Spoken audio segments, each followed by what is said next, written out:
Um, so BBB, I know some of you are accredited businesses and that's why you're attending, so thank you. We want to provide you with the resources and topics that you need to help your business through this time. A couple of you guys are also just businesses in the community, whether it's Arizona or California, wherever you are. Thank you for joining us as well. So BBB, we're committed to helping all of our accredited businesses and our businesses in Arizona and California, that's the areas that we service, just navigate through these challenges and what you're currently experiencing. It's something that we've definitely never experienced before, but I just want to let you know that BBB is here as a trusted resource and to please continue supporting each other as an accredited business and our local communities as well. If you're an accredited business, we also sent you out a survey through an email yesterday. If you can please fill that out and get that back to us, that will help us prepare for future webinar topics. We hope to go ahead and offer these to you as a benefit as an accredited business, probably weekly or bi-weekly, so please let us know. So without further ado, I'd like to introduce our speaker today. I won't go too much into it because I think his bio speaks volumes already. Josh Weiss, in the past 20 years, he's worked for hundreds of external and internal clients, including public and private companies in the healthcare and technology industries, government, first responders, and community organizations to build positive brands and manage reputations. He's a resident in Arizona since 2001, and he's also the owner president of 10 to 1 Public Relations. So I'll go ahead and hand it over to you, Josh. Thanks so much. I appreciate the opportunity to talk to you. I'm sorry that we need to talk at all. So I'm going to turn off the video so that I don't get self-conscious. I'm going to run through this. I know that some of you are going to need to jump on and off. If you have different comments and questions, I do want to answer everything I can. I'm happy to stay online even after our time is officially over. If you want to make comments and ask questions that way to the presenter in the chat room option, I know that we'll be able to look at those afterward, and I'll do my best to answer any questions that you have. We're all navigating this together, so I appreciate your effort and your patience. So with that, let's get started. All right, so my background is I've been in PR a long time. I am more than happy to talk about myself, so let's move on. The goals of this session are, I want to make sure that you have a better understanding of your role and how you can help for your company and your customers, about what communication should be for your business, but also understand the risks and that we're all facing, but also understand how to prepare and communicate for future threats that are related to this crisis or even others. So one thing I feel like I need to warn you up front, I'm a believer in sharing a lot of examples. I learned from watching other people and what they did to figure out what I want to copy or what we want to emulate and make our own and change and all that kind of stuff, or also seeing where things didn't go the way they should have so that we can adjust accordingly. So I'm going to share a lot of examples as we go probably. I may talk about different clients. I am not trying to win you over to gain your business. The idea of this session is that you can take ideas and do them on your own. So I am not doing this from a sales perspective, but you're going to hear examples, so don't misinterpret what we're trying to achieve. So I think there's a few things we need to do to set up the conversation first. I am a huge believer in the 10 to 1 rule, so much so that I named our company 10 to 1 Public Relations. So what I mean by that is that it takes 10 good things to be said about you to equal 1 bad. And unfortunately, it is only a matter of time till something bad happens. And we're seeing that now, that is more global. It's not directed towards you, but the truth is there's other times you're going to get that bad story about you, or someone's going to think negatively about you. So if you have a lot of goodwill built up prior, it really protects and inoculates your image. So think of it this way. Let's say you own a restaurant in town and you just open in the neighborhood, and all of a sudden, people are, the first thing somebody hears is that a bad review, a bad comment about the restaurant. Well, if they hear the first thing is bad, they're not even walking in the door, even if you're down the street, right? They're just going to skip you altogether. But if people heard a bunch of positive things about your restaurant, oh, the ambience was really nice, the owner was really nice, I got seated right away, the food was really good. You hear a bunch of different positive comments, and then somebody says, I went there, I just didn't enjoy it. You're still willing to walk in the door because you heard enough positive, good news comments prior, right? So the goal of that is that you want to build up as many positive, good news stories as possible before that bad one happens. because people are still open to talking to you if they hear the good things first. So that's what the 10-to-1 rule is. Another way to view it is this video.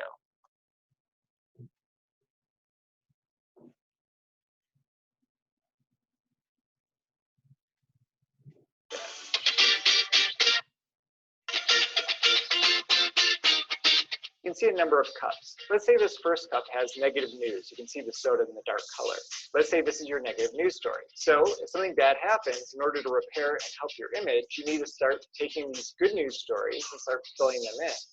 As you can see, it takes a long time to build back up your good news and to make the bad news not look as bad. Let's take it the other way around. Let's say you have a bunch of good news stories already in the hopper in your goodwill bank, and then something bad happens. From the start, it doesn't look as bad. So the reason I share that even now, even though this presentation is really truly about how to handle coronavirus issues, is that I want to get this point across to you about how important building that goodwill is for bad news that's going to happen. So if it involves you directly, you want all that, good news built up. But even in these trying times, it still makes a difference that what people think about you and how you act in the days to come. So during a crisis, and I normally do a presentation about how to handle a crisis. So this is going to combine some generic things, but we're going to get really specific on coronavirus. The problem during a crisis is that people are kind of in that ready, fire, aim mode. They aren't thinking what they're doing. Everyone's in that freeze or fight mode. And that's really where they freeze and they make the story last longer than they should because they don't know what to do and they wait too long to respond. The other side is they fight too fast. They talk too quickly and they say too many things right off the bat, and it really throws off, a lack of coordination, and it throws off a strategic response on what you need to do to position yourself the right way long term. The first 24 hours, if you think about it, should be about offering questions, not answers. And this is general for a crisis, not the one that we're all facing together at the same time. The idea is when the first problem happens, and this is just something that you should be considering right now if you haven't already done this, it's not about making proclamations to the public. It's about asking your own employees, what can I do to help you immediately deal with this problem? It's about gathering as much information as you can during that first 24 hours, because it's offering those questions that positions it where the public knows that you're aware of the issue. They know that you're dealing with it, but your employees are scared. Your employees right now don't know if they have a job tomorrow. They don't know if they're going to be healthy tomorrow.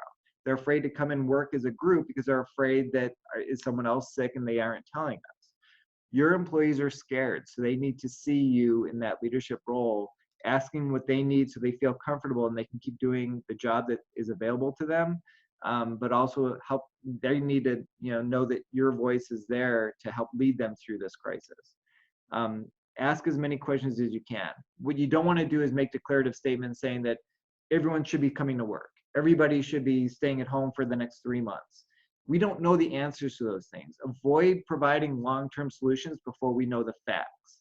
And as we are talking to the public as well, as we get into coronavirus and we get into that conversation, a lot of this is also going to be about making sure that the statements that we make are things that we hope stand up over time. So that kind of goes to today, right? So this whole crisis started really 15 days ago in many ways. We don't know what's going to happen tomorrow. We don't know if everyone's going to be able to return to work in 10 days, which I unfortunately fear that we're not. This might run through the summer. We just don't know. This could run for the next 18 months. We have no idea. So the reason I'm saying that is not to scare you. It's that we all need to understand that we're all in this together. Anything that I'm suggesting today, I put on the date on here for anyone who gets a copy of this later. Tomorrow, the news can be completely different based on what's happening, and it changes the circumstances of where we're at. I was originally doing a presentation at the Better Business Bureau through the Phoenix Business Journal only a week and a half ago, and the advice that I gave then, some of it is still accurate, but that was when everyone was still willing to go to events. That was when we weren't afraid yet. That was when we weren't practicing social distancing. So things change so fast that we need to accept that as reality. The data and the suggestions I'm giving you today is really what we think of as today is the right decision. If you're watching this 2 weeks from now, please know that a lot of these suggestions may change. We just don't know. So I'm really trying to protect myself before people take advice on something, and they watch this video 6 months from now. So let's get into it. I believe that most companies, and I'm not talking about like the Apples of the world, most companies should do the follow the leader approach. And you can do that, and it's okay. And what I mean by that is that, what someone is doing before us, we should be watching that trend, because in reality, that's likely what's coming our way. So think about it. Like, first you had the really big concerts like Coachella, or, Pearl Jam here in Phoenix announced that they were, canceling their tour. Coachella announced within a couple hours the same timing. All of a sudden, you went from these big concerts, and it gets cut down to smaller and smaller groups. The NBA thought that they would still be able to play games and just not have fans in the audience, and they started talking about that. And then guess what? Players get sick too. And then they realized that, so that trickled down to sporting events. So now even high school sports, of course, or in, any kind of sporting event of any size, of any level, those are being canceled as well. Large political gatherings. We went from, having, the debates and the big, conventions and all that kind of stuff, to trickling that down into, people not being willing to do any kind of political event. You saw hand sanitizers run in grocery stores, and very soon that became a run on toilet paper. And then that even took further to different food that you would normally get. Colleges started going to online courses, and now there's schools across the country that are all in the same kind of way. We went from 500 people to 50 to 10. You get the idea, right? If you see a trend like that starting in your industry at the big player level, there's a good chance it's going to continue on to your level. So you need to be prepared and prepare for that. Restaurants and bars are another example, because obviously that relates to the number of people you're supposed to have collectively. But takeout is still allowed. So if you can see that your restaurants are still open today, how can you start getting ready for a takeout type of company if you're a restaurant, so that you can move forward in that way? Start looking at what's happening and what might hit you, and start preparing for it early. So I think it's okay to take that follow the leader approach. It's going to continue to happen. So just be prepared for what the big kids do is going to, basically trickle down to the rest of us as well, and how we need to act. We're hearing a lot about flattening the curve, but let's talk about the bell curve for a second. I don't think that most companies, again, should be at the very front of the curve, because then you're going to take a little bit more of a hit for closing down everything, and then it might turn out that it was unnecessary to do that. The other side is you don't want to be on the opposite side of the curve, where you're the last one to close, because you're starting to see those stories happen right now with certain performers or bars and restaurants that are, that should have closed that aren't, or events that should have been canceled that it took too long to cancel. You don't want to get lost in the crowd. So part of it is that communications, right? Do we remember as long ago as a week ago when everybody was receiving those, we're monitoring the situation closely emails? Well, how rapidly has that changed? It went from we're operating as normal to everyone is now working from home. And we're, social distancing went a step further. It's okay to be in that clump. I have no problem, and I can't tell you how many of our different clients we were helping write those letters for, even though they all sound similar. It is important to be one of those companies. So going forward, as you see those trends beginning about those group emails going out, giving updates, you of your organization should consider doing that too. Let people make fun of it. Let people say, why am I, sending this letter, to, all these customers or all the people on my list? It's in part that you want to be on the record. You want to let everyone know what you're doing, that you're paying attention, and that you care about them as customers. You don't want to be the last one to do it. So go ahead and do it when everyone else is. No one's going to remember that you sent the letter anyway, and that's okay. You still want that paper trail. And that really just shows that you're paying attention, and that you're not, you're handling it the right way. So don't be afraid of doing that. We're about to get ready for the next wave of emails. So we had them all a week ago, right, about saying that we're watching closely. This week, you're going to see more and more emails about, how it's changing business, and that people are working remote, or that they're they're only doing, online webinars, and they're, not letting people come into the office anymore, or all that kind of stuff. Another thing that we're recommending is for many companies, and let's have a couple examples. on your main website page, because you don't want to constantly, you don't want to take over everything, but at the same time, have an area where you're sharing information with people who do want to see it. So for example, one of our clients is a company called Warzala. What's really interesting about them is that they're a manufacturer of books and all that kind of stuff. They aren't the publisher in terms of the backside. This is when it's literally printing the books in the United States, tens of thousands of books and all that kind of stuff. They do like all the Diary of a Wimpy Kid books are made in Wisconsin, where this client is located and all that. So anyway, we helped them initially because New York is where the publishers are, and they were very concerned. So they were ahead of the curve in terms of that letter that went out, and they should have been based on where their audience was. But what we advise them to do is put a button at the top of their website for those people that do want more information. And then when you go into it, what I would recommend that you do, and everyone does, is they put a date of when the post went up, when their current status went up. What I mean by that, as you can see on the screen, the update we put right at the top, March 13th. For other companies, we're even saying that if it's something that they expect to update this regularly, to literally put what time they posted it. The reason being that the way that this is written is that it's saying operating business as usual and all that kind of stuff. Well, what happens when you're no longer operating as normal? Or what happens when something changes and you have to change what you're doing? That's when you can change the date, when you put the new communication on. It's okay to leave the old one there if you think that's appropriate, and then at the top just add the newest one, but you always want to put that date on it so people know what's most current. So let's say this email is up, but it didn't have a date, this announcement about what they're doing, and then 2 weeks from now, with no updates made, things have totally changed and the whole plant is closed down, and what if someone were to get sick in the plant, or whatever the case is in the manufacturing facility? This is going to look really tone deaf, or it's going to be totally inappropriate because it's a message that was appropriate 2 weeks ago.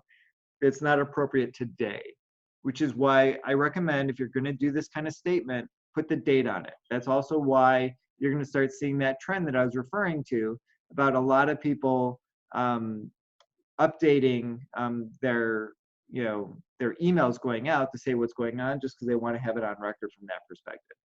Another example is another client of ours is Plexus. They have 400,000 independent sales representatives across the country, a lot of stay-at-home moms, for example, who are selling their products. They host a lot of events. So they added into their back office for their ambassadors across the country a frequently asked questions area where it just answers different questions that they're probably asking right now about what's being canceled, what's still continuing, are my commissions safe, all these different aspects. So there's things that you can do that aren't necessarily intended to be shared with the entire public everywhere, but it's totally appropriate for you to find a place where you can drive people to that location for those updates, especially if this crisis is going to last several months. That's the recommendation, that you want to have a place where people can go for information, where you're not constantly sending them emails all the time. They're going to learn where to go as this continues when they need information about changes that are occurring as a result of coronavirus. Another thing is scheduling events and rescheduling events. Anything that's happening now through June is probably going to be canceled. It's one thing to kind of hold off for a few months and say that, hey, we don't know where this is at. It's 3 months away. We're going to, we understand it might be canceled later. Everybody's saying that they're going to reschedule in fall. There aren't enough venues, even if we're back in normal. They're already, a lot of those fall events are already scheduled for different places. So we're already hearing from some of our clients that even though they want to reschedule for fall, it's going to be very complicated and difficult to do. So even if you're trying to reach those event planners, it's going to be really hard to reach them right now because they're too busy rescheduling everyone and canceling people for upcoming events. But if you're able to secure a time and a place later, you may want to just do that now, or figure out if you can make your event virtual. So one of our clients, for example, and I'll get into that. Actually, I think it might even be the next slide. Well, not yet. So I'll get into it and I'll show what they're doing from a virtual perspective for a fundraiser that they were doing from a nonprofit perspective. So this isn't to sound catty, but you should always take advantage of a crisis in the positive way, right? So if something horrible is happening, what can you do to make it better? I don't mean that for personal gain necessarily. The question is, how do you use that negative, and instead of just kind of hiding and under a rock and a blanket and curling up into a ball. What can you put your energy to in a positive way? What can you do? Sometimes that's related to personal and the community. Sometimes that's related to your business as well. So what can we do? If you're a healthcare or nonprofit, and this is an example. So one of our clients is a nonprofit called Family Promise. And there's family promises all over the country. But what they essentially do in their model was that they team up with churches. So they would help people during the day and give them the care and services they need. But a different church every week, or religious institutions, not just churches per se, a different organization would come in and basically provide all their meals for that week, but also give them a place to sleep, often in a church. So we're talking about like 3-4 families in a group. So essentially what was happening with that, a lot of the churches and a lot of the volunteers, and a lot of times the church will have 30, 40, 50 different people helping host these people for that week. Well, a lot of churches understandably have people who are retired, who have more time and are willing to donate more energy and cook the meals and all that kind of stuff. And we didn't want to force these churches and these individuals from collecting together, from the social distancing perspective. We didn't want to risk anybody's health. So Family Promise instead decided to still accept the food, but to convert some of their spaces and literally have people sleeping there instead of at the churches to alleviate that pain. Churches are still a big piece. But the problem is that it adds a lot more stress to the nonprofit, as you can imagine. It also creates a bunch of funding issues that they have as well. So we're doing a bunch of things to make sure the churches know how appreciated they still are. The big fundraiser they had scheduled was for, of course, 3 weeks from now, and they had to cancel that. So we're instead turning that into a virtual fundraiser. So like, if you church people are, they're all, making meals, it's like potlucks every evening, right, for the groups. So now we're doing a remote potluck. And we're trying to say, instead of the money that you would have spent on making the food for everybody, please just donate that direct. That kind of thing. So we're trying to go to a wider audience to collect money and doing different, the casserole level donation and the salad donation and the dessert donation, and you get the idea, right? So can you take an event that you would have otherwise had and make that instead something that's virtual? Another example is for healthcare, and I'm going to go through a lot of different industries, try and give you different examples that might be appropriate for you, what you should be doing right now, so don't worry. But Medivant is a telemedicine company, Medivant is a generic drug maker, and what they're doing is they're building a brand new $10 million facility, which is going to be operational in the next 2-3 weeks. And what they're doing is they're supplying generic drugs for hospitals, because there's actually a huge, huge shortage of generic drugs, which is really hard to believe and understand. So the reason I share that as an example is that the drugs that they're starting with are drugs that are secondarily going to be in even higher demand as hospitals are under more and more pressure. So can you take advantage of that? So for example, cardiac patients have an even higher risk because of COVID-19. So what they are doing is, a lot of those generic drugs for cardiac patients are on major, major shortages. So they are starting to make those drugs first to try and take away some of the stress on the system. So creating news stories about how that fits into the broader issue is an example of how that company is taking advantage of this issue. Another company, SamiAid, is a telemedicine company. So it turns out just yesterday, President Trump made an announcement, as he's doing every day now. The government's trying to do what they can, and they're doing updates and conferences every day. They announced that they're doing, that they're encouraging and they're actually helping cover costs for telehealth services, which is telemedicine. So what we did is we sent out a pitch to TV stations across the country, letting them know that, You might have heard various dispatches from the White House and the president himself recently regarding the use of telemedicine as a primary source of healthcare services for most Americans. But why telemedicine?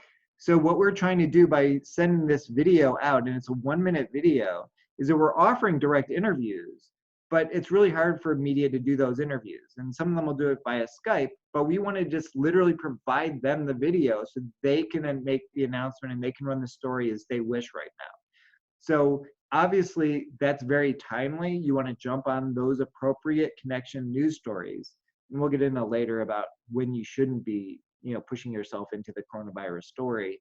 But it was just a natural, appropriate fit to take advantage from a healthcare perspective to share what options are for people who are concerned, not necessarily directly related to coronavirus illnesses, but for any other kind of illness as well. Because if you have a UTI issue or something like that, you don't necessarily want to go have to sit in the waiting room at the urgent care or at your doctor's office and be in a waiting room full of people who think that they have COVID-19. When all you need to do is actually be able to talk to a doctor, and by phone is okay, as long as they're willing to then make that prescription, so you can go pick it up at the pharmacy and take care of that issue that you've had several times in the past and already know what you need to do to take care of it in the future. Service industry presents different opportunities of what you should be doing. So for example, what's newsworthy about what you're doing to keep your employees and your customers safe? That's something that you can be putting in your letters, but it's also something that we might be able to take advantage of as time goes on from a news perspective as well. Because you've got to remember that right now we're talking about closures. In 2-3 weeks from now, we're gonna be looking for things to be talking about that are still connected tangentially to coronavirus. So, for example, what are you doing as a service tech to provide distance? How are you limiting that contact? Are you, standing far away from the door? Is it all curbside in a way that you just drop stuff off at the door if you're a delivery? Is there a way that you can do it where you don't have to come in contact with somebody if you're going to their home, if that's what they want? One of our clients, it's a national HVAC company. They're pushing their white glove service. Essentially, it's the idea that we come in and we're not going to touch a bunch of things, and we're going to keep things really clean, and we're going to treat it, we're going to keep everything as positive as possible. But now is the perfect time for them to continue to promote that white glove. While that was intended for messiness, it really goes from a health perspective now, and it totally fits their brand and what they're trying to portray to their customers, that they're going to do things a certain way. Another example is filters. There's actually AC filters that are UV light that'll help destroy a bunch of bacteria. That's a perfect time to take a product that you have and talk about how it can help people feel safer in their home or help them cope with this incident. So it's kind of showing that demo, showing that video of what that is. If there's an app, being able to do that demo. What kind of imagery is appropriate? So let's say you're trying to get a perception and a belief that you're safe and that it's okay to let this person in your home. What if you have a hotel and you want people to feel comfortable coming into your lobby and know that their rooms are going to be clean? This may sound a little silly, but why don't you have a cleaner in your lobby 24 hours a day whenever a potential customer is walking in the door, and have somebody just always in there cleaning the lobby? If I walk into a lobby and I'm already kind of nervous to touch anything right now, right? And if I'm a germaphobe and I'm afraid of any, the whole social distancing thing, if I see somebody in the room cleaning it, I immediately feel a little bit safer. In my own offices, and I'm the only one in our offices now because we're letting our staff work remote, and I'm in the office right now, but we have, instead of literally all the cleaning products being under the shelf, we're purposely leaving them out on the counters because we want anyone who, last week, who is coming into our offices to see that we're doing all that we can to keep them safe and keep everything as clean as possible. So from your perspective, if you have that kind of lobby or that reception area where people are coming in, it's worth the money, if you have the staff there anyway doing that appropriate work, to be constantly cleaning and just kind of shift people every hour. That way they don't go nuts being in the same place the whole time. But it's a great way to create the image, and really it's not just an image you're creating, you really are keeping the place cleaner. So take advantage of that if that's appropriate. Office dwellers, again, it's having those office supplies, those cleaning supplies out. If work from home is an option, you kind of have to accept that now and do that. I love it when our team is together. I love the energy, but you know what? It's just not appropriate because it's not worth the risk. And if someone has, autoimmune issues, or someone has toddlers at home, or they have elderly, people, parents or whoever that live with them, we don't want to accidentally expose anybody, and you don't want that responsibility. So if the truth is you can work remote, find a way to do that. Minimize the in-person meetings if you can. it is stressful. It does feel like you're not going to be as effective sometimes. It doesn't mean you shouldn't do it anyway. And we're all going to have to adapt. So if you accept that, it helps. And part of it too is that with kids home now, you know, someone, depending on the age, needs to be home to watch them. So my advice on that front is schedule regular Zoom meetings. You know, my team, we're doing a Zoom call twice a day, and we're just, you know, talking as a full group. The idea of that meeting is that it's going to be 15 minutes. We're already at over a half hour right now, so we're going to continually get better at reducing that as we do these more commonly. But it's a way to have everyone continue to stay connected. So you might need to do certain things. If you think your offices might be closed, set up your Zoom, and it doesn't be Zoom, I'm not promoting them specifically, but whatever conference company, get that set up now. Remote access to different things, backup plans. You don't want to have to work from home, you may not have a choice. So anything you can get set up in advance that you want to do that. Same for, you know, if someone were to all of a sudden get sick in the office and you had to close tomorrow, what are you going to do? So, you know, kind of plan that as you can. But the truth is, you as the leader need to be talking to your staff and telling them what's going on. Be really upfront with them. Make sure they know that you're serious about it. It's okay to stay home for those employees that need to be there. Let them know that you're working on plans. Ask them, this is part of your communication job now. Ask them what they're going to need if they do have to do the job from home and what can't be done from home, so you can plan accordingly. If you're a manufacturing company, it goes back to the idea that I gave earlier of that book manufacturer. You know, it's obviously you want to have cleaning supplies everywhere you can, spread people out if possible. But the question is, if you had a skeleton crew, can you keep operating? And if you do that, maybe you have the A team and the B team, that the A and the B never see each other, or they're working different shifts. Because what happens if all of a sudden a bunch of people on the A team get sick? At least hopefully you still have the B team that can keep things running on the side. You know, if mid-shift you have to send somebody home, does that close everything down? What's your policy going to be about when they're allowed to return? Do they have to have a doctor's note? I mean, you know, figure out all that stuff now, because obviously you want them back as soon as possible, but you don't want them back if they're going to expose everybody else. What are you going to do about supply shortages? That's something that we need to be planning on. There's certain things that you can stockpile now, even at this point, maybe, maybe not. There's certain items that you know are the most important ones to sell and to make and to have, you know, inventory for. Maybe you aren't making the secondary products anymore. You're just focusing on those core ones that are going to really protect what you're doing. So these are all things that you need a plan for, but you also need a plan on fear of your employees. And that's the same as the in-office, you know, people working at desks. Your job is to communicate with them.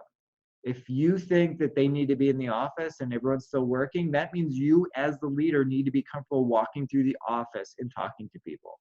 If you are afraid to be talking to people in your own offices right now, then they should not be in the office. You need to treat them with the same respect, because they need to see, if you're making them be there or you're encouraging them to be there, that they see that you're there as well. So you can't work remote and make them work in the office. That's just not the right image and message. And that's when they start posting things on social media saying that they're making me be here, but the people in charge aren't. You know, that's just going to come back and backfire on you. So be smart about that perspective. And it's about how they view how you are acting during the crisis. So some of the risks, you know, we talked about some opportunities before. When it comes to some of the risks, you need to stay in your lane. You know, is one of my, a favorite phrase is stay in your lane, the traffic's better, right? This picture that I have up right now is kind of funny 3 weeks ago. It's not that funny anymore. It's not going to be funny as people get sicker and sicker. It will not be funny if people die. You need to assume the worst and protect what you do so it doesn't look bad later. It might be appropriate today. It may not be appropriate tomorrow, and it's something that will embarrass you, especially if people in your office get sick, especially if someone you know gets sick. Don't make the joke, even if you think this isn't a big deal. There are a lot of people that are really afraid right now. So you need to respect them, even if you don't agree with them. Be careful what you say. Don't post memes. Don't make fun of toilet paper. People are going off and doing that. You know what? Your customer might be the one who's hoarding the toilet paper. So why are you offending them by saying they're an idiot, right?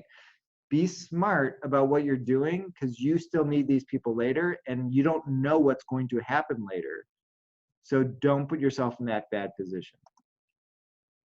Actually, let me go back for a second. What we also don't want to do is, we talked about some news story opportunities slightly and how you can potentially position yourself. Don't pretend you're an expert if you're not. So it's really important that in those scenarios where you really are an authority, so the telemedicine, totally appropriate to put that guy out there as an expert because he owns and runs a telemedicine company. So when the president made a comment about telehealth being an option so that we can take the pressure off of the ERs and the urgent cares and the doctor's offices, that's free reign to go out and say, hey, this is why you should talk to me. It's timely, it's appropriate. I'm not taking advantage of this. You know, don't make it a sales pitch. Just talk about how the technology works. That's what I mean by, you know, that's an appropriate way. Don't pretend you know a lot when you don't. Don't go out and say, well, as the CEO, I've never seen this before, and la, la, la, la. Nobody's ever seen this before. So if you don't necessarily automatically know more than somebody else, don't pretend you're the expert, but you can give your personal experience. Reporters are people too. They don't know how to handle this any more than the rest of us. They're doing the best they can. TV stations, newspapers, they're all figuring out what to do. Everything is changing. It's making it really complicated to know what stories are appropriate, right? So think of it this way. A lot of TV stations are no longer letting people come in and do interviews in the studio, like on morning shows. Let's just reduce the number of people in there, right? Totally appropriate. So that changes how they have to fill that time, but also reduces the number of opportunities for you to be interviewed. Let's say we're selecting, you know, even the stations, they're being careful where they're sending reporters. So they're not going to put them in a group. They're not going to really expose them to a lot of people, but they might allow them to do the one-off interview. Other times they're just doing the stand-ups in the middle of the street kind of thing or in front of a building, but they're not actually close enough to actually do the interview face-to-face. Different stations have different policies. Sometimes they're letting certain reporters do certain things, or it depends on how big and how highlighted the story is. So what we're advising and helping our clients do is create their own videos. So the example being that I showed you a little bit before of that telemedicine company, you can record your own video. So even that nonprofit that we were talking about and how they're doing the homes, we're having them shoot different things about the delivery of the church bringing the food and the meal when all the residents are sitting together. And that way these clients, you know, can thank the people who are donating the food, but also show how we're still providing services to these people who need it most. Simple examples like that, record your own video, take your own photos, because media are more open now to accepting decent quality video than they were before. I am not talking about professional level video. I'm talking about using your iPhone or your smartphone, creating decent video, HD if possible. A lot of phones now do that, but whatever you have, they will consider it under the circumstances. They're more likely to run it than they ever have before.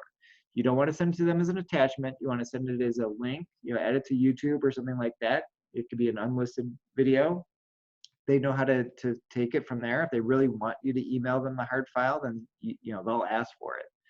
But the essential goal of that is to not move the camera a lot, keep it horizontal, you know, steady camera. And we're talking about short sound bites.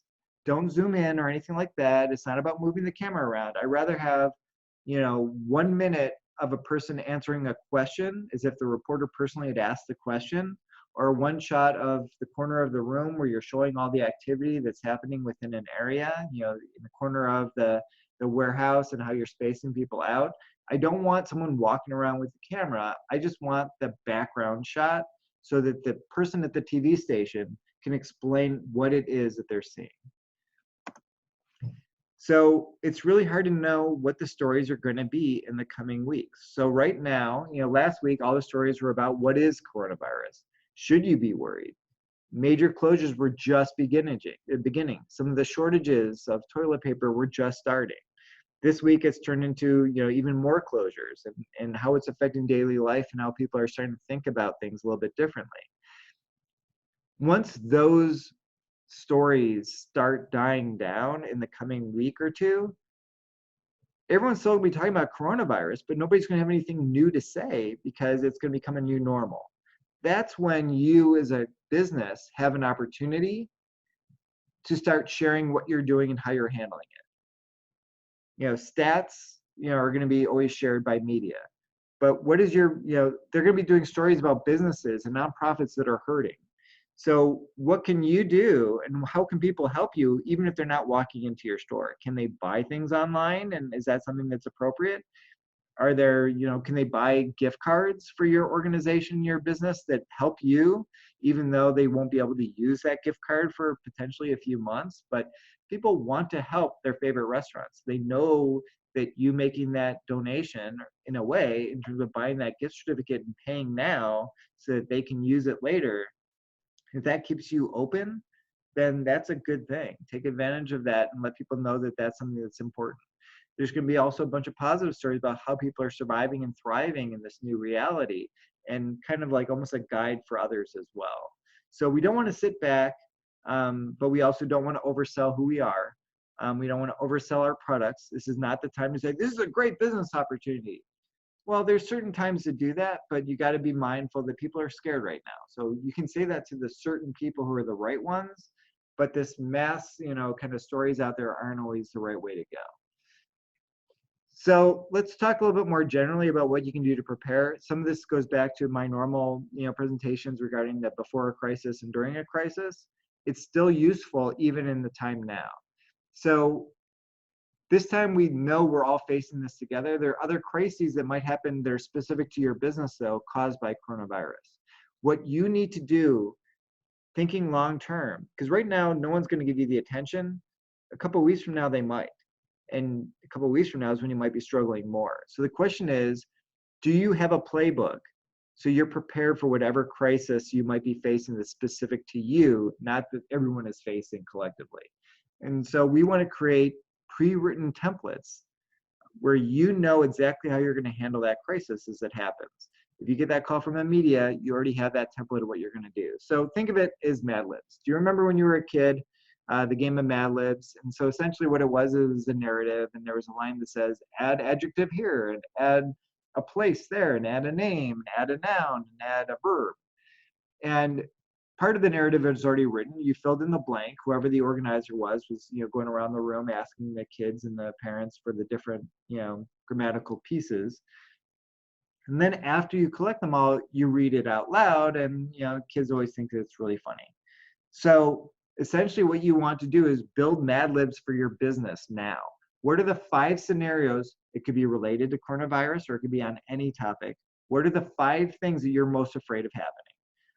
Use the example of what if somebody gets sick, with coronavirus in your office. What are you going to say in that scenario? Let's say you have you do deliveries and you have staff and you have a fleet of vehicles and they're still delivering, but let's say one of your people are drunk driving in a company branded vehicle and they get in a crash. What are you going to do if that happens? What are you going to do if someone gets arrested inside your facility for some reason? One of your staff members, nothing to do with work, but you still need to deal with that. Figure out scenarios that you don't think are going to happen, but you're afraid could happen. Pre-write what you would do and what you would say when that immediately happens. Have your CEOs accept it and approve it. Have your legal team approve it. All you need to do once that actually happens is fill in the blank to say the name or the location, but you already know what you're allowed to do and what you're allowed to say. Take your biggest nightmares, take the most realistic crises you could face, build that out now, because in the middle of the crisis, you don't have time to deal with it. Another thing you want to do, and now's a great time to be thinking about that crisis work, right, is what's your plan, right? How do people report it up? So let's say you've got a lot of employees all over the place, and a media reporter walks up and asks one of your low-level staffers a question. Well, are they supposed to answer the question? Are they supposed to refer them somewhere else? Are they, you don't want this person who doesn't necessarily know what's going on at the top levels answering questions and speaking for your organization. So what we have a lot of our clients do is we literally give them And we help create with them a business card front and back that's instructions of what do you do if a reporter comes and asks you. It has our direct contact information for our clients to call us direct. They can just hand it to the reporter can call us. It kind of gives them that instruction of how to handle it, right? And it gives your staff confidence, but it also makes sure that somebody doesn't say something they shouldn't. And it makes sure that the reporters are appreciative because at least they know who the right person to contact. And we're always going to respond. They may not like the answer we give them, but we're always going to acknowledge them. We're always going to respond to any inquiry that they have. And you need to take that approach. So I'm not saying use an outside firm if you are able to do that yourself, but you still want anyone in your company in different locations to know who they're supposed to refer any media inquiry to, any reporter that comes up to them, and have it get straight to them and have everyone know how to reach for it. So let's say the crisis has hit, and this isn't specific to coronavirus, but let's say something specific happens in your organization. What are you supposed to do? There's really 4 parts of your actions that you should be taking during the crisis. The first thing is you need to clarify and simplify your message. In the middle of the crisis, you don't have time to have a committee meeting and talk it all through. You need to very quickly be able to say, all right, here are the core points we need to talk about. We need to focus on these few things. This is the statement, and that statement becomes kind of your ride throughout the entire process, right? You can always stay on that, and it fits every step of the process. So for example, let's say there's a HIPAA violation in your organization. Your message is pretty simple. You're not going to really be giving a lot of detail on what happened because you don't know yet. You're not going to be giving a lot of detail on how many people because that number could change. What you're going to do is demonstrate that you're aware of the issue and that you're dealing with it. So 3 simple statements if something like a HIPAA violation were to occur. We're taking care of our patients that are impacted by this violation. We're going to investigate and take action where appropriate. We will redouble our efforts to prevent any future similar violation. You're not actually saying what you're doing, but you are saying that you're taking it seriously and that you're going to take care of the people who are affected.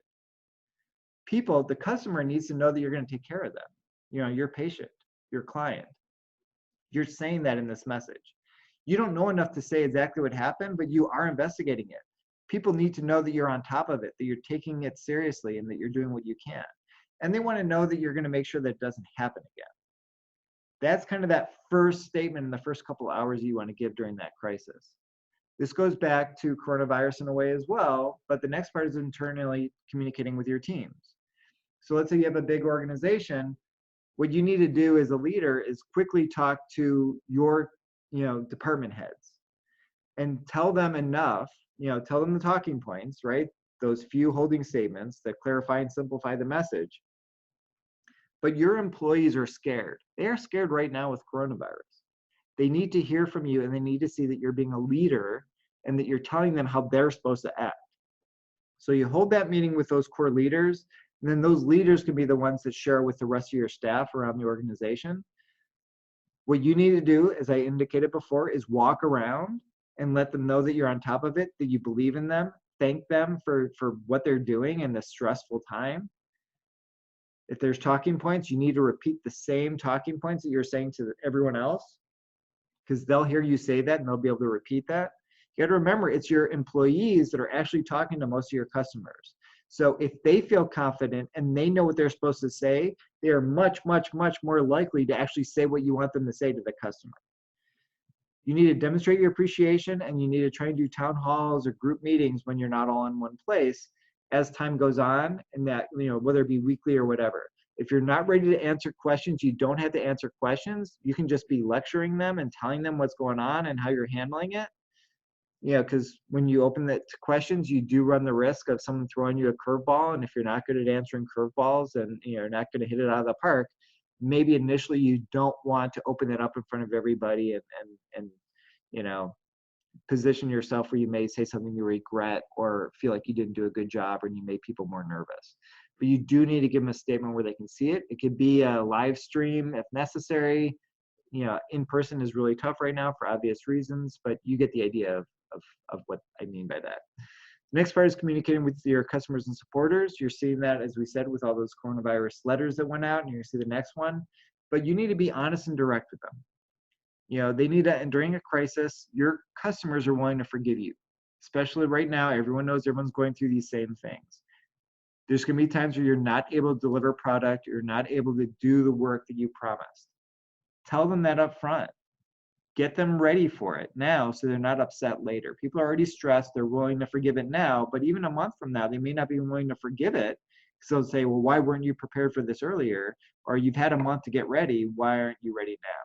So be prepared to be honest and direct with your customers about what can and can't be done. Provide expectations and instructions of what they're supposed to do. So you can't just say, oh, you know, we're working on this, but we're not going to have it. Or, yeah, your information was stolen, too bad. No, tell them as a customer what the next steps for them are during that process, or what you're doing to mitigate, you know, the supply side issue, and when they can expect product without it being promised on that date, because it's in part based on other things. Respond to social media posts, because people are going to be cooped up in their house. They're going to be angry. They're going to be scared. They're going to start, you know, turning on each other potentially, or they're going to come together as a family and support each other. We don't know which way it's going to go yet. Be prepared for both directions. If you are the one who's saying kumbaya and let's come together, people are going to treat you a lot nicer. If you're ignoring them and you're not responding, people are going to be really mad at you. So they need to know that you care. It doesn't mean you need to answer every question. They just need to know that you saw the question. So when it comes to social media posts, people are asking you a ton of questions. I'm not suggesting you have to write new answers every single time. That's when having it on your website and having that link that has the updates, say, thank you so much for your inquiry. We are posting all information about our response regarding COVID-19 on our website. We invite you to go to this link. And that's where all the frequently asked questions are. And that's where you can kind of point everybody where to go. Over time, people are going to stop posting on your Facebook page these questions, because they're going to see that at least you acknowledged their question and you told them where to go. But if you always respond with the same one-line statement, thank you for your inquiry, we're posting all information about our COVID-19 response on our website, here's the link. And if you always stay consistent with that message, there's no point in people asking new questions on your Facebook page anymore, because they're going to know exactly where to go, and that's the only answer they're going to get, so they know how to get the information that you're trying to share with them. Media are a conduit to talk to upset customers, and you need them to be able to see that you're doing your part. Because if somebody were to call, you know, and you know, consumer report kind of thing and try and say that you were doing a bad job, but you have on your website an explanation of what's going on and when you hope to have product out and that it's not personal and all that kind of stuff, the media are going to see that and they're going to see there's not much of a story. So take advantage of that when you can. Another example is communicating through the media. There's going to be times in the coming months where there's still going to be that need where you're going to talk directly to media to deal with that crisis. You want to have one designated spokesperson for your organization. The problem is when you have 5 different people who are all answering questions, the answers are going to be different from each of those 5 people. So you want the same person answering all the questions, because there's a much more likely that they're always going to answer the question the same way. So if you think about it like your kids, right? So if your kids know that, you know, dad is the sap and is going to say yes to everything because he doesn't know anything, then of course the kid is going to ask dad and not mom for permission. Well, it's the same with a reporter. If they know that a certain member of the staff who's allowed to speak is going to say more than their actual spokesperson, of course they're going to go to the person who has loose lips. Of course, go to the person that has a more colorful soundbite. So if you designate only one person as your spokesperson, it's going to make things a lot easier. You got to remember that reporters have deadlines that are more important than your deadlines. They have to have their story in. They have to do it. They don't have a choice.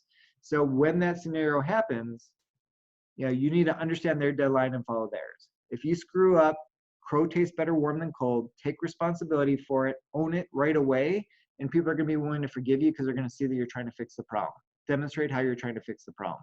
The other thing that's kind of weird is that I would argue that when the crisis first happens, if it's really about you, not just a general news story of the day, don't let the CEO or the key leaders talk immediately. Again, the first 24 hours are for questions, not answers. So instead, your spokesperson can say how you screwed up. It's day 2 when your leader needs to be there to say how he fixed the problem. Let your leader look like the good guy. It's okay for you to be the bad guy, and they'll appreciate the fact that you took the hit for them. Let your CEO, let her be in charge. Let her explain how she fixed the problem. That's going to be a much safer thing for them in their career, but it also allows them to show that they're moving the company forward. So essentially, as finishing up on a couple slides, and I'll accept questions afterward, Don't prolong a story. And when a crisis is happening, just answer the question. If you screwed up, take responsibility for it. It stops the story from continuing. You never lie to a reporter who's going to come back at you, accept their deadlines. And I would love to accept any questions. Hopefully, and I know that we're just finishing up the hour. I've got like 5 minutes. I'll stay online for anyone who wants to continue asking questions. Of course, happy to share this presentation if you find it useful later. I think the BBB is going to share a link to it also. We're all going through a lot of stress right now. We're all struggling on what to do. We're all making this up as we go along. I am making this up as we go along from our perspective and how we're helping clients. What we're recommending today could be different a week from now with new information. You're going through this. We're all going through this. There's comfort in that. But that also means you don't want to go too far off on a limb. If there's ever a thing that I can do to help you and offer some advice, I am always good for a 5-minute phone consult, right? I am more than happy to share my opinion. I have no problem doing that. If you want to ask me a question, that's my direct contact info. Send me an email, try and give me a call. I am happy to try and help you. I'm not going to charge you for the quick, what do you think kind of thing. Don't worry about that. If you ask me to implement it for you, totally different issue. I am very happy to try and answer any questions that you have. Okay, thank you, Josh, for all that great information. We have a couple of questions in our chat. So if you have questions, please go ahead and type them in. So our first question comes from Douglas. What good lessons do you hope the world learns from this pandemic experience? As a person who lives 24/7, 365 with 2 autoimmune disorders, my company has always maintained certain protocols and protective practices. Even these challenges, we always try to think of new practices moving forward. So what are your thoughts and what are some new standards that you can recommend? It's hard to, for me to feel like an authority to be able to give that answer. I think that we're all realizing that this isn't going to go away. And so let's say this only lasts for a couple months, right? And that's potentially the good case scenario. Let's say this only lasts for a couple months. Are people going to stop doing handshakes even afterward? Is it one of those things that people are going to be much more respectful of others and that we're going to see people, if they have even just an allergy cough, that people are going to be wearing a mask? Are we going to see, big events no longer occurring in that way? Is remote staffing going to be a lot more prevalent even after all this is over? We don't know the answers. It also provides a great opportunity for some people to help create what the new normal is going to be later if this does prolong. I think that there's a certain amount of respect that will continue in terms of respecting others and their health issues. But I think, I think it's going to take some tragedy before people start realizing their responsibility. And I think that's just human nature, unfortunately, to a degree. I think that you're always going to have a percentage who think that this is ridiculous and it's overblown and people are freaking out for no reason. And, we're only talking about 20 cases in Arizona and you're closing down the whole state. That's ridiculous. That's not how that's not how pandemics work. And that's not how people get sick. And just because a number is 20 doesn't mean that there aren't a lot of people who aren't exposed and not facing issues and not going to the hospital and not being tested. So I think it's going to take certain incidents before people realize they need to change their actions. I don't know if I'm answering your question at all. I do want to believe in people. I do think that we're going to do what's right and we're trying to do what's right. Some people need that extra motivation. I think we're going to come out of this stronger, but I am afraid that we are going to come out of this differently. And I hope that we don't lose the communal team atmosphere of, it's okay to be in a group of people and that we want to support each other that way. And I hope it doesn't isolate people long term where everything is remote. There's already enough complaints about, millennials who are only talking to each other through, social media apps and they're not actually picking up the phone. That's kind of scary. I hope that doesn't become the norm for everybody. Okay, so our second question comes from Kimberly. If you have offices in multiple locations and several PR staff, is it okay to have multiple people as spokespeople, providing that they are uniformly trained? I think that that's a great question. I think there's a couple different ways to look at that. I think that as a PR team across the country, right, and we have a lot of clients that have, they're across the country, so a lot of different spokespeople. I think it's important that everyone knows who's in charge still at the corporate level, and that there needs to be certain boundaries on who can say what, right, and what the role is of how they're supposed to participate. Because you don't want them stepping out and being, speaking and making statements that affect other regions, not just their own local market.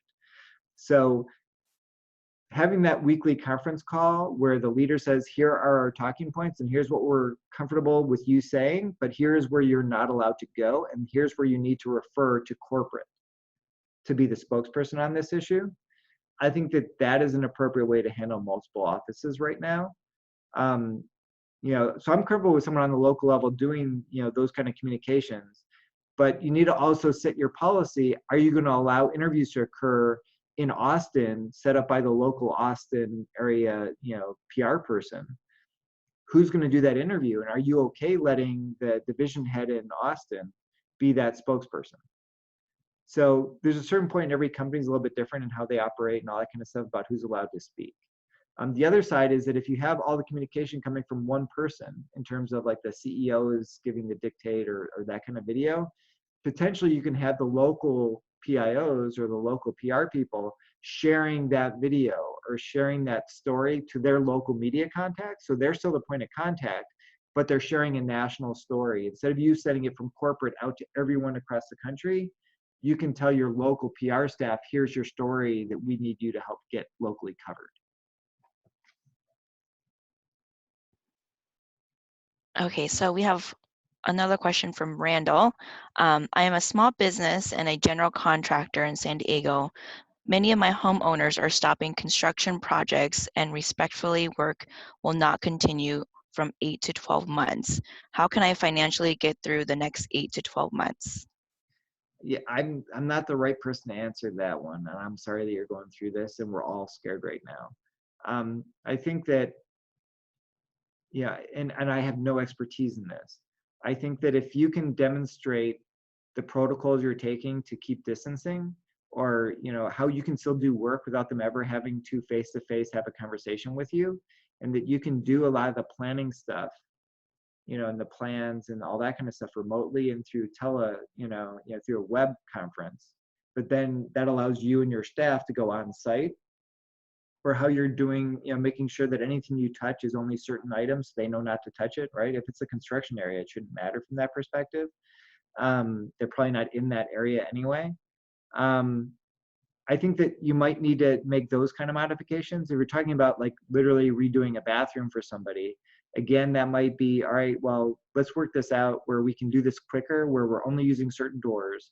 We're only in your home or a certain portion of your home where you're not going to be in at all. So there's no direct contact.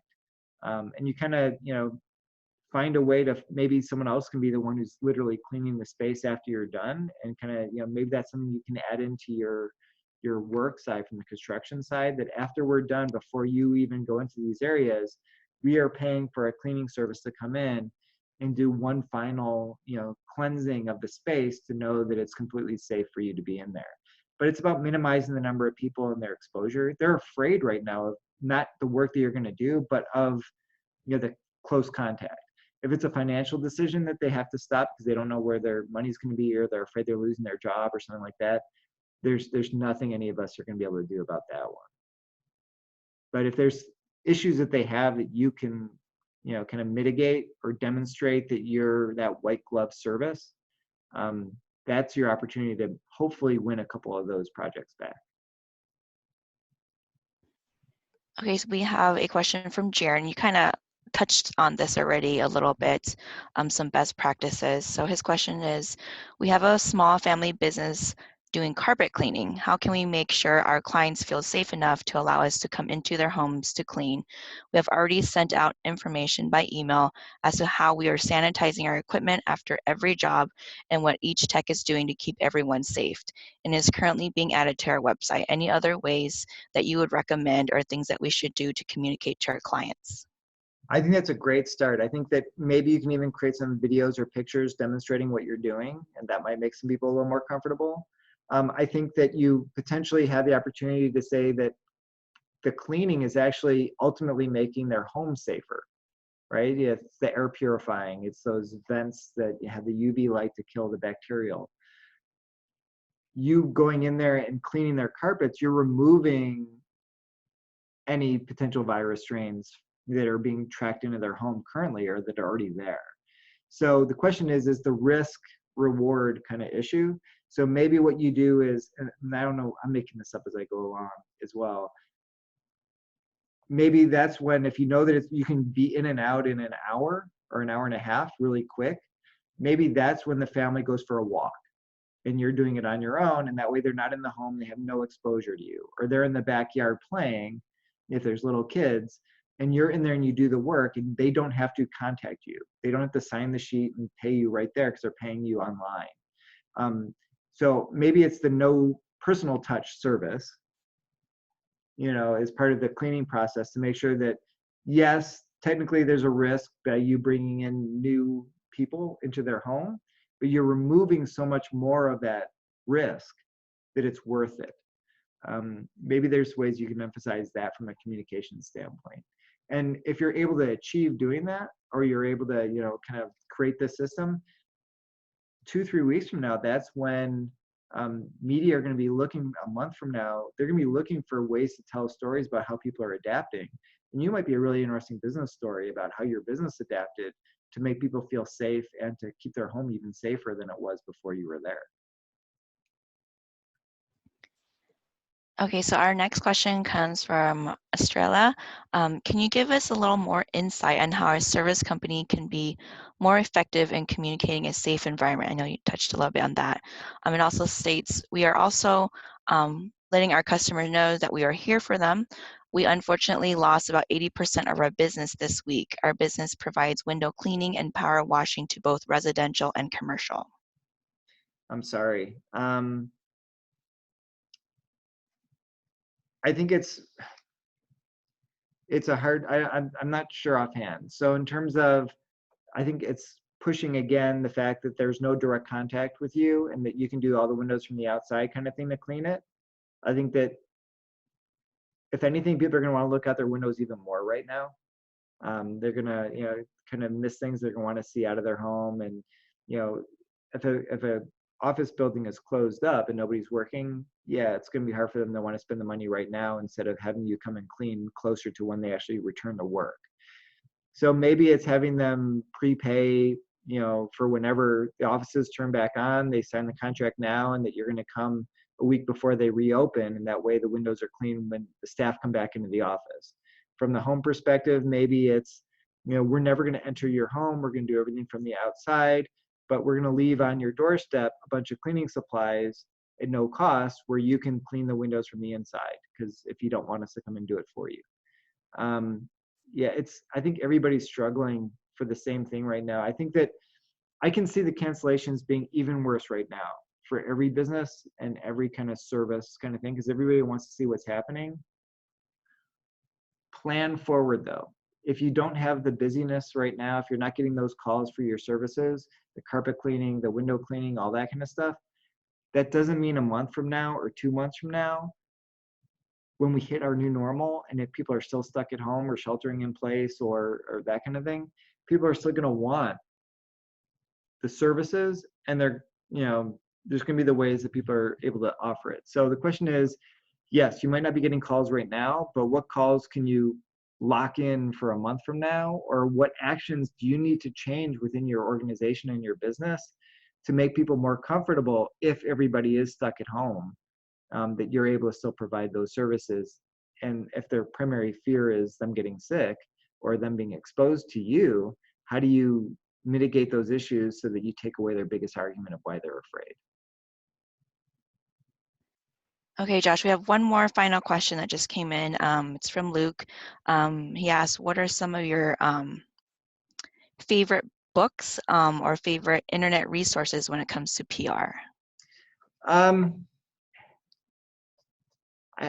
This is going to sound silly. I actually don't like reading a lot of the books. Not that there's not a lot of great information. It's more that when I rarely get a chance to sit down and really enjoy a good book, I kind of want to escape with it. So I tend to do a lot of the espionage type of books. There's a bunch of podcasts as well. They're just business oriented that I find really interesting. I'm going through Without Fail right now. Yeah, a bunch of the old episodes on that is a podcast. And one of the examples I gave about the 24 hours, the first 24 hours are for questions, not answers, actually in part came through one of those podcasts. It was about the mayor of Dayton right after the shooting that occurred at the Oregon section of the town or whatever in their bar district, and the response of how she as mayor of Dayton responded, and what she was advised by others, and the national response, and with the president coming to town afterward, and they weren't on the same page. And I found that really interesting to learn and from that example, which is why I kind of added that example of 24 hours are for questions, not for answers, into this presentation as a result of that podcast. So I don't know that I'm answering the question fully. In terms of other materials, there's some really good ones out there in terms of Reagan, R-E-G-A-N, has different emails that go out on a regular basis, and there's a lot of good information in that one. A lot of different people are adding their own blogs and comments from that perspective. So I'm sorry if I'm not directly answering your question about what books to read. I would sign up for Reagan emails. You're going to get 2 or 3 of them a day, and at some point you might want to reduce the number. But there's a lot of good blogs on there that you can learn a lot of information from. And regarding coronavirus, everyone's just kind of making it up as we go along right now. Some people are afraid to put their opinions out there because they're afraid it's going to change in 2 weeks. That's why I'm making sure I put the date on this presentation and making sure everyone understands that just because on today, Wednesday, March 18th, this is the best recommendations based on the information that we have. Tomorrow, it may be a totally different recommendation. And we just got to adapt and try and think long-term on the PR efforts that we're doing. So when you're reading a blog that might have been written or an article that might have been written a year ago, we still need to be careful to how do we take what we learned from that and adapt it today. But the truth is, what things look like a year from now and how businesses operate and how we communicate, it potentially could change significantly in the coming weeks and months. Hey, Josh, we just got 2 more questions. Do you have time for 2 more? Yeah, I'm good. Okay, this one comes from Oscar. We are a residential AC contractor in Arizona. I'm worried that people are not doing the maintenances and weather is changing. I just feel like when summer gets here, we'll not be able to handle the load and people will be stuck in extreme heat in their homes. Yeah, no, it's very scary. I'm in Arizona too, and we do represent some HVAC here in town. I think that again, it goes back to what can you do without touching people, right? What can you do with keeping that distance and letting them know that? So part of it is if you're afraid you're just not gonna be able to staff that, and do the work later, maybe you're offering deeper discounts right now to stay busy and bring some cash, knowing that you're still gonna be busier this summer anyway, because of all the people who, the extra calls you're gonna hopefully get. The other side is that if you really think that the bet is for the summer, staff up now. I mean, are there things that you can do to make a bet where you're actually hiring people when other people are letting people go? There's probably a lot of techs out there that are, they're losing that income and they're looking for somewhere else. And if you guarantee them money now, based on the expectation come summer, maybe that's worth the investment. But yeah, you're facing the same issue that every service company is facing right now. People right now are just waiting a couple of weeks to figure out what to do. A couple of weeks from now, they're going to start figuring out what do they need to do to prepare for later. So maybe part of that is like, look, if this is going to stay this way for a long time, you don't want your air conditioning to go out come summer. What do we need to do to prepare in advance? That way you don't get stuck in the, it's sweltering weather come summer. You need to get this checkup done. Let's just schedule it now. And it might be 3 weeks from now, but at least get on people's schedules and start building that out. And you might still get cancellations the week of, but if people are willing to schedule now, take advantage of that, because it just means that they're not going anywhere else. Great. So our final question comes from Daniel. When you're actively seeking to inform and engage with your audience, not waiting for them to seek you out, do you recommend that we share the outbound communication across multiple channels, such as the website, blog, Facebook, Twitter? Or should we pick a single channel for outbound messaging as to not flood our audience with the same message repeatedly? Great question. I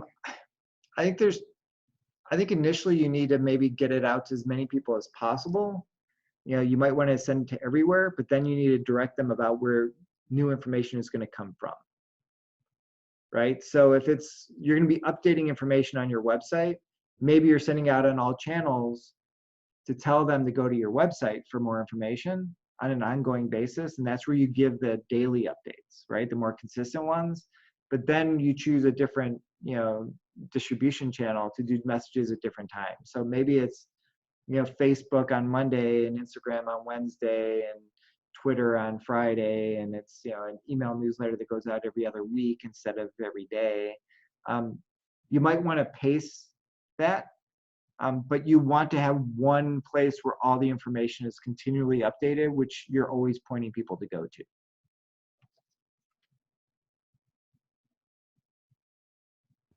Great, and I think that's all the questions that we have that were submitted. I want to thank you, Josh, again for presenting today's webinar on critical communications, and also thank everyone for attending with us today. Please stay connected with BBB through social media or website. We'll also email our next webinar topic either the end of this week or early next week. Please stay safe, everybody, and I will go ahead and email the slides of this and also the recording, so everybody who signed up for the webinar will get a copy of it. Thank you all. Stay safe. I appreciate you spending the time with us now, and we're all in this together, so don't forget that, and hope to talk to you again soon.